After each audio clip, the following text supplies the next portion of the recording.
Oi pessoal, tudo bem? Professor César falando. Estamos aqui para mais uma aula de ensino remoto de emergência. Bom pessoal, no último vídeo nós paramos aqui no exercício 2, né? Terminamos aí de identificar, né, o ciclo hexano por meio do espectro de infravermelho. Antes da gente avançar para o exercício 3, eu queria mostrar uma coisinha para vocês, né?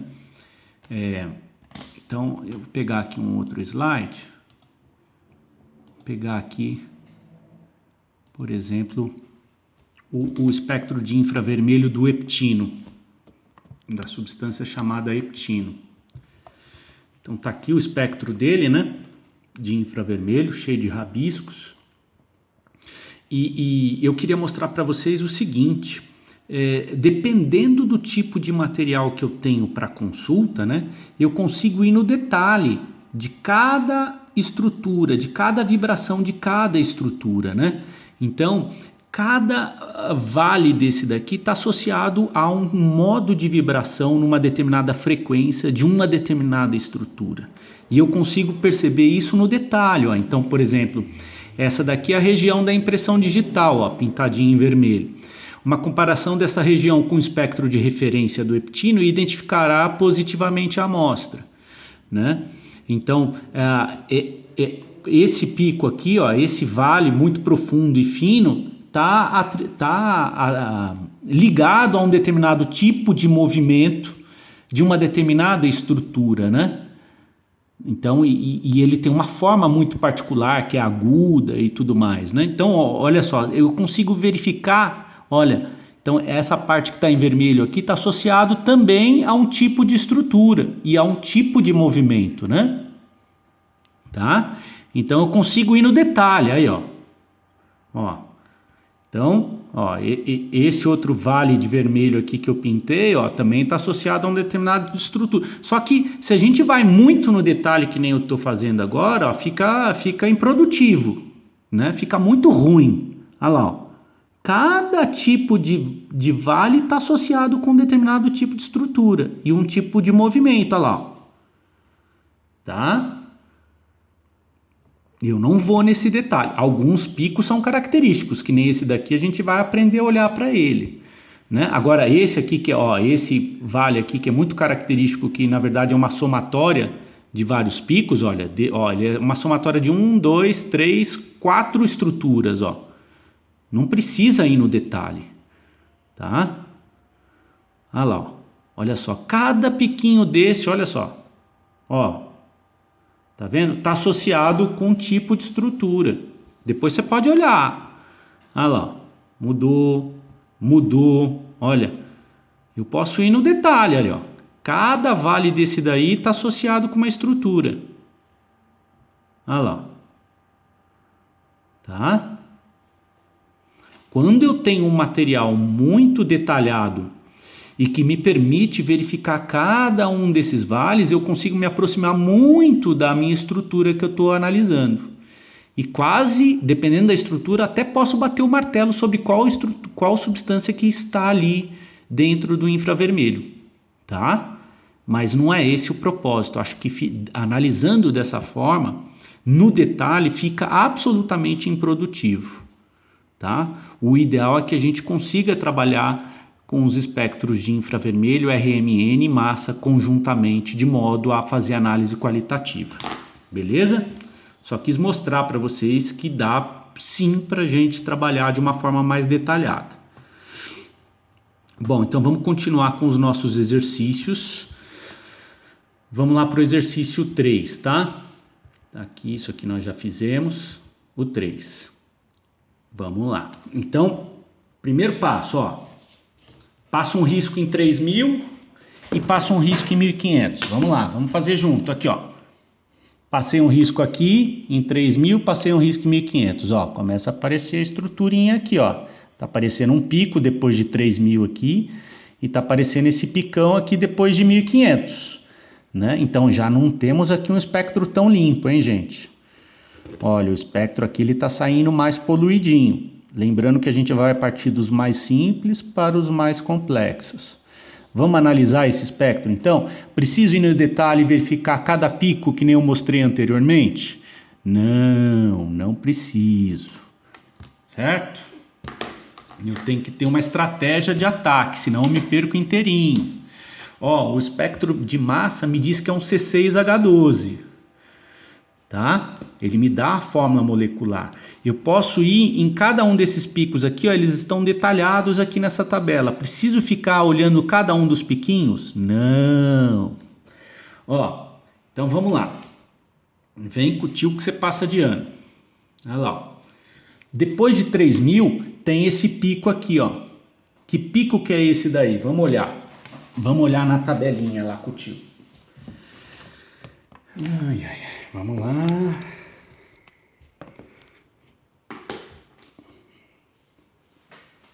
Olha, esse pico que está saindo lá depois de 3.000, olha lá, é um pico, e aí, claro que você vai ter que aprender a trabalhar com esse tipo de tabelinha, né? Olha lá, é um pico relacionado ao estiramento CH, tá? De carbono sp2, já não é mais de carbono sp3, tá? Professor, aonde você está vendo isso? Aqui, ó. Aqui, ó. O CH ele vai até aqui embaixo, ó. Ó, tudo isso daqui são estruturas de CH, né? Só que o CH nos alcanos, nos alcenos, nos aromáticos, nos alcinos e nos aldeídos, né? Cada um vibra numa frequência diferente, né? Então, o CH nos alcenos, o estiramento CH nos alcenos, ele vai me dar um pico lá depois de 3.000, olha, de 3.000 a 3.100. E ele vai ser um pico mediano, de médio para forte. Você viu que ele ali, ele é meio mediano para forte, né? Então, ó, eu achei o pico característico que está saindo lá depois de 3.000, ó. Ó, tudo, se sai depois de 3.000, gente, já não é mais um alcano. Tem alguma estrutura ali, né? Então, ai professor, como é que eu sei disso? Não tem jeito, gente, você vai ter que procurar na tabela. Não tem jeito. O tio já procurou aqui e já achou para você na tabela, ó. Tá? Muito bem. O que mais que dá para perceber lá naquele espectro? Esse pico aqui, então, já foi. Que é muito característico. Ó, perceba que essa estruturinha aqui, ó, saiu nos outros dois espectros de infravermelho que eu mostrei. Esses picos aqui estão associados com o carbono sp3, tá? Então, esse hidrocarboneto que nós temos em mãos, ele tem carbono sp3 também, por isso que ele sai o mesmo pico. Ó, é muito parecido, tá? Mas saiu um pico agora deslocado referente ao carbono sp2, tá? O estiramento CH de carbono sp2. Olha, depois de 1500 também está saindo esse picão aqui, ó. Esse pico é pico de carbonila? Não, né? Não é pico de carbonila. A carbonila ela sai um pouquinho para cá, ó. Ó, aqui ele está saindo em 1600 e uns quebradinhos. A carbonila costuma sair perto de 1700. Então ela sai por aqui, ó, né? Vamos seguir então o nosso passo a passo, ó. Olha lá, passou um risco aqui, né? Então vamos lá. Tem pico de carbonila por aqui, que é um pico bem fundo que vem aqui, em 1700? Não. Então, se não tem carbonila, não é ácido, não é amida, não é éster, aldeído, nem cetona. Tem a bacia de hidroxila aqui? Não. Então não é álcool, não é enol, não é fenol. Tem pico de amina, que sai também depois de 3.000, que é característico que sai aqui? Não. Tem estiramento CO? Não. Tem dupla ligação? Sim, né? A dupla sai depois lá de 1500, o pico de dupla. Ele sai depois de 1500. Depois aonde? Lá perto de 1600 até 1680. Ó. Então aqui tá 1500, 1600, 1700. Então ele tá saindo em 1600 e pouquinho, 1600 e pouco, ó. 1600 e quanto? Não sei, vamos lá no detalhe, ó. Ele está saindo em 1642, né? Ele está dando uma transmitância percentual de 20%, ó. 20, ó, 10, 20, a escala aqui, ó. Né? Ó, é esse pico aqui, ó. Eu consigo ver no detalhe onde ele está, ó. Ele está saindo em 1642, certo? Ele tá... a tabelinha que eu vou mostrar para vocês diz que esse pico normalmente ele sai com uma intensidade de médio para fraca, mas ele está saindo de médio para forte, tá? Mais forte do que médio, né? Então essas variações é aquilo que o tio já comentou com vocês. Essas variações são normais, beleza? Então, aonde que está isso na tabela? Vamos ver. Aonde que está esse pico na tabela?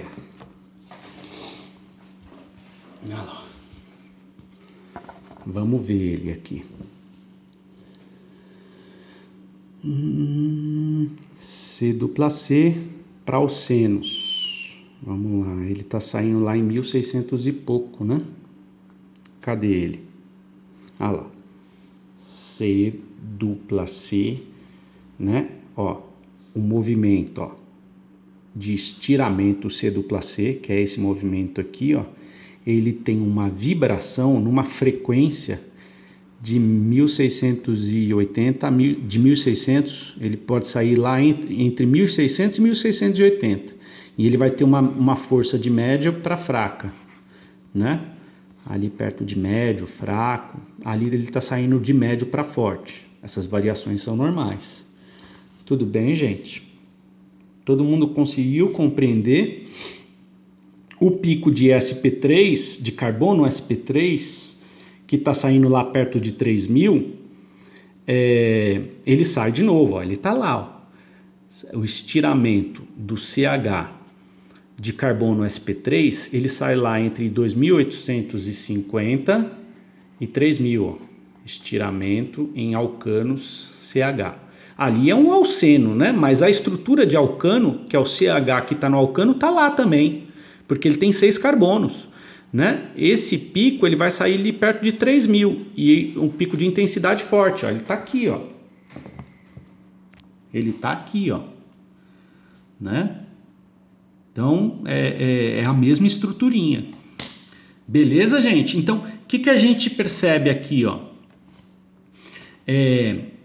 O espectro de massa me permite dizer que ele pode ser um alceno ou um cicloalcano de 6 carbonos, certo? Aqui, ó, você tem a estrutura C dupla C saindo aqui, você tem o estiramento CH de carbono sp3 que faz 4 ligações que está saindo aqui, você tem o estiramento CH de carbono sp2 que vibra numa outra frequência, numa frequência depois de 3.000, ó. Percebe? Depois vai ser muito legal, a gente vai aprender a prever teoricamente essas vibrações. É muito legal. E aí você vai entender por que o estiramento CH sai lá perto de 3.000. Nós vamos aprender a calcular isso aqui. Tudo bem? Então, o que a gente pode inferir, meus amores? Nós podemos inferir que nós temos aqui o tal do hexeno, tá? Hexeno 1. É difícil de bater o martelo só olhando para o infravermelho. Eu preciso ter o espectro de massa, né? Dizendo que tem 6 carbonos. É difícil de somente com o espectro de massa e com o espectro de infravermelho bater o martelo sobre se é o hexeno 1 mesmo, né? Por quê? Porque o que acontece? Eu posso ter ali um penteno ramificado, né? Eu posso ter um buteno ramificado, eu posso ter outras possibilidades aqui, né? Então, não dá para bater o martelo. Como é que eu bato o martelo? Com certeza na estrutura. Aí, com o RMN me dá essa possibilidade. Ou então, eu vou bem no detalhe. Eu vou interpretar o espectro de infravermelho olhando cada piquinho no detalhe, mas aí eu preciso ter um material muito bom para olhar cada pico, tá? Beleza, gente? Mas não é o propósito aqui, tá? Bom, eu vou parando por aqui então. Beijo, beijo e até o próximo vídeo.